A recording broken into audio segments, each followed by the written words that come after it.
Welcome back to the Deep Dive. We are doing something a little different today. Usually when we look at a system, a government, a corporation, just society in general, we have a certain assumption. A baseline assumption. Exactly. Hmm. We assume the machine is basically working. Yeah. And if something goes wrong, a scandal, a crime ring, We treat it like a glitch, an infection in an otherwise healthy body. a bad apple, it's an anomaly. Yeah, that's the standard view. The baseline is good, the bad stuff is a deviation. Right. But today, we're looking at a source that takes that assumption, just crumples it up and throws it away. It really does. It's a short, pretty intense text called Epstein-Network is just a core of the collective West. And it argues the exact opposite. It suggests that this notorious criminal network, it wasn't a glitch. It claims it was the operating system. It's a structural argument, and that's what makes this so interesting and frankly so heavy. The author isn't just listing crimes. They're proposing a whole model of power, arguing that the entire Western world is organized around this one, dark nucleus. The nucleus, that's the key word. So before we really get into it, let's just set the ground rules. This is a controversial document. Extremely. It's a radical, very grim political theory. And our job today is not to say this is true or this is false. Right. Our mission is to take this epsteinocentric model apart and just see how it works. Yeah, we want to understand the logic of the text itself. Precisely. We're acting as cartographers today. We're just looking at a map someone else has drawn. A map of the Western elite. And we're trying to read the legend. We're impartial observers of the argument. Okay, so let's start with that central metaphor. The document calls the Epstein network the core. Not a branch, not a side project. The core. And, linguistically, that's a huge distinction. The core of an apple is the center. It holds the seeds. It's structural. I can't just take it out. You can't. By using that word, the source is saying you can't remove this network without the whole system collapsing. It posits this network is the essential feature holding it all together. And it gets really specific about the geography, too. It doesn't just say the network. It points to actual places. It identifies the center nucleus as Epstein's Island or his Zorro Land. Zorro Land, that's the ranch in New Mexico. That's the one. Okay, so by naming these two places as the center nucleus, the source is doing something really interesting with how we define elite. It is. Because, usually if I ask who are the elite, people say billionaires, politicians, celebrities. It's a status based on money or fame. And this source just rejects that definition entirely. In this model, money and fame they're just tools. So what are the elite then? The source explicitly says the elite are those who reach the center nucleus. Wow, that is a huge shift. It is. So you could be a billionaire CEO on the cover of every magazine, but according to this text, if you haven't been to that nucleus, the island or the ranch, you're not actually part of the ruling class. You might be rich, but you're not inside. You're not part of the true power structure. The text implies a kind of gatekeeping mechanism. So the island isn't just a party spot. In this theory, it's not a vacation spot for bad behavior. It's a filter. It's where the real elite are made. It suggests the corruption isn't an accident. It's the initiation fee. Exactly. It's almost like a secret society model, but for the entire Western world. In a way, yeah. It redefines elite from a measure of success to a measure of compromise. Okay, so if the island and the ranch are the nucleus, the sun in this solar system, then what is everything else? The text mentions politics, movies, science. Right. And this is where it introduces the concept of gravitation. Gravitation. If the nucleus is the center, everything else forms layers of gravitation. Layers of gravitation. That implies a pull, a force drawing things in. Exactly. And the list of sectors the source included in these layers is, it's exhaustive. It's not just the ones you'd expect. Let's go through them, because this is where the theory gets really uncomfortable. The source lists politics, culture, media, fashion, movies, education, markets, science, special services. And then just sums it up with just everything. Okay, I want to pause on a few of these. Politics and special services, intelligence agencies. Sure. I can kind of see how a cynic puts them in the orbit of a blackmail network. That's standard thriller stuff. Power, secrets, spies. It's the traditional intersection of state power and shadow power. It fits. But then you have fashion And movies, Yeah. how do they fit? Well, think about the function of gravity. It attracts. It attracts. The source says these layers are, though, to attract the masses to the island. So Hollywood isn't just entertainment. Not in this model. No. Movies and fashion are the shiny outer layers. They're the bait. You create the allure. Yeah, the lifestyle. The masses watch the movies. They follow the trends. They worship the celebrities. They're looking at this beautiful surface. But the source argues that the energy of that whole industry, the flow of people and influence, it's all being pulled toward that dark core. It's a funnel. It normalizes the values of the core. Or it just provides a fresh supply of people and attention. The glamour industries are the wide top of that funnel. But here's the one that really gets me. Science and education. That is the most radical inclusion on the list. I mean, science is supposed to be objective, Yeah. right?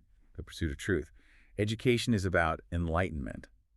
How does the text justify throwing science into the same gravitational bucket as a criminal ring? It challenges the very idea that any institution is independent of the power structure. All right. Think about how high-level science really works. It needs massive funding, grants, institutional backing. Sure, you need a lab, you need millions of dollars.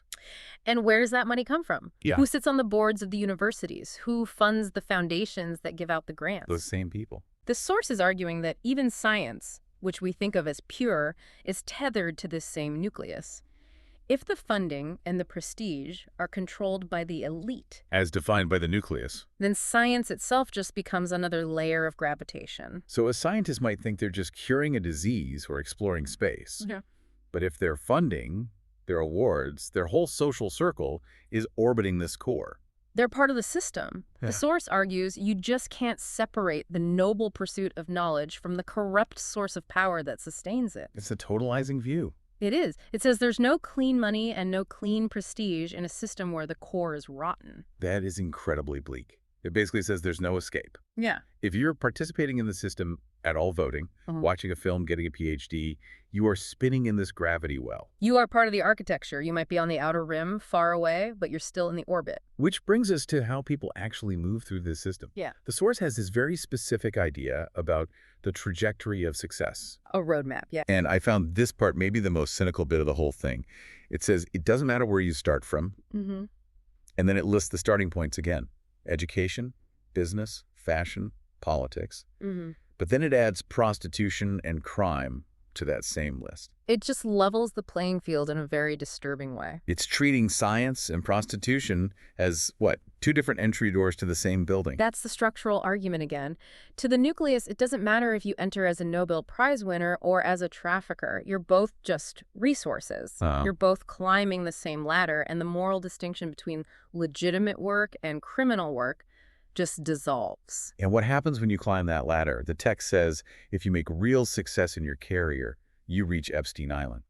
And notice the qualifier there, real success. Right. I want to dig into that. What is real success here? Because lots of people are successful and never went near that island. The source implies a threshold. We're not talking about being an upper middle class professional, not being comfortable. We're talking about the stratosphere. The apex of power. The text argues that in the collective West, you cannot reach the absolute pinnacle of your field head of state, media tycoon, pop scientist without intersecting with this nucleus. So there's a glass ceiling, or maybe a moral ceiling. That's a good way to put it. You can only rise so high on merit alone. But to break through to real success, to the true elite level, you have to enter the nucleus. You have to go to the island. You have to go to the island. Which implies that real success actually creates a vulnerability. It requires a compromise. Exactly. If the only way to the very top is through that nucleus, then everyone at the top is compromised. The system selects for compromised people. That's the feature not a bug argument all over again. It is. If you're clean, you stay in the middle layers. The education layer, the business layer. But to be elite, you have to cross that event horizon. And once you cross it, you belong to the core. This all leads to the term the author uses to wrap it all up. Epsteinocentric? It's a very deliberate echo of heliocentric. Right, like the sun. Before we understood the solar system, we thought everything revolved around the Earth. We thought we were the center. This source is saying, you think the West is democracy-centric, or capitalism-centric, or freedom-centric. Wrong. It's epsteinocentric. It revolves around a black hole of leverage and access. The author is proposing a kind of unified field theory of Western power. That the West isn't a loose collection of democracies and markets? It's a singular, integrated machine And that machine has a purpose. to feed the core. You know, this really challenges how we consume news, doesn't it? Because we see these sectors as totally separate. Right, as silos. Yeah, a scandal in Hollywood, and we think, oh, those Hollywood types. A corruption case in Washington, and we think, oh, dirty politicians. We treat them like separate problems. But this model says the silos are an illusion. The politician and the movie producer and the top scientist, they're all just orbiting at different altitudes around the same center. Part of the same ecosystem. And the special services, the spies, are they the ones keeping the gravity working? Well, the text lists them as just another layer, special services. Right. In a lot of theories, the intelligence agencies are the masters, right? They're the ones running the show, the deep state. Yeah, the deep state. But here, even they seem to be subservient to the nucleus. They're part of the gravitation. They help maintain the system, pull people in, keep them in line. But they are servicing the structure. They're not at the top of it. The nucleus itself, the network of blackmail and Zoroland. That's the true sovereign in this model. It's a picture of total integration. You said earlier, this is a map. If this map is accurate, and again, we're just analyzing the theory, but if it's accurate, what does that say about the concept of ambition? It turns ambition into a trap. How so? Well, usually we tell our kids, work hard, study hard, be successful. Ambition is a virtue. But if this map is real, ambition is just the fuel that propels you toward the nucleus. The more ambitious you are. The harder you work, the closer you get to that dark center. So the system is designed to harvest the best and the brightest. And to corrupt them, or at least to assimilate them. If all roads lead to Rome, and Rome is a criminal enterprise, then the act of walking the road, no matter how noble your intentions, leads you to crime. It's a tragedy, in a way. Yeah. The scientist who wants to cure cancer in this model, if they get successful enough, eventually has to shake hands with the devil to keep working. That is the logical conclusion of the Epstein-Centric model. The boundary between the legitimate world and the underworld, it doesn't exist at the top. The underworld is the top. Yeah. You know, it's such a short text. It's not some 500-page manifesto. Yeah. But the density of the ideas is incredible. It's efficient. It strips away all the comforting narratives we tell ourselves. And it doesn't offer a solution either. Did you notice that? Yeah, you're right. It doesn't say rise up and overthrow it or vote for this other person. It just describes the geometry. It says, this is the shape of the cage, and it leaves the rest up to you. It's a diagnostic tool, a very grim one. So as we try to wrap our heads around this, I'm thinking about the listener. You know, they're driving to work or doing dishes. They're part of these layers. We all are. The education layer, the market layer. Yeah. What are we supposed to do with this perspective? It feels kind of paralyzing. I think the value of a radical theory like this, even if you totally reject it, even if you think it's just hyperbole, is that it forces you to question the source of authority. Question the source. When you see real success on TV, the awards, the power, do you feel admiration or do you feel suspicion? This text trains you to feel suspicion. To look for the strings. To look for the strings. To wonder, what did they have to do to get that close to the sun? It destroys the hero worship. Completely. You can't worship the elite if you believe their defining characteristic is proximity to a criminal nucleus. Right. Which brings us all the way back to that glitch idea from the beginning. If we stop seeing these networks as bad apples and start seeing them as the core, it changes how we interpret everything. A scandal isn't a system failure anymore. It's a glimpse of the engine room. It's the curtain slipping for a second. And maybe that's why this text is so unsettling. It suggests that the things we're most afraid of, crime, exploitation, they aren't outside the walls of civilization trying to get in. They're in the center of the room, and the rest of us are just arranging the furniture around them. That's the epsteinocentric reality. Well, on that cheery note, look, this was a heavy one. It was. But I think it's important to look at these structural arguments, even when they're dark. Especially when they're dark. You can't understand the world if you're only willing to look at the bright spots. So I want to leave you, the listener, with one final provocative thought to mull over. We've talked about gravity. We've talked about how these layers, movies, markets, science, pull us in.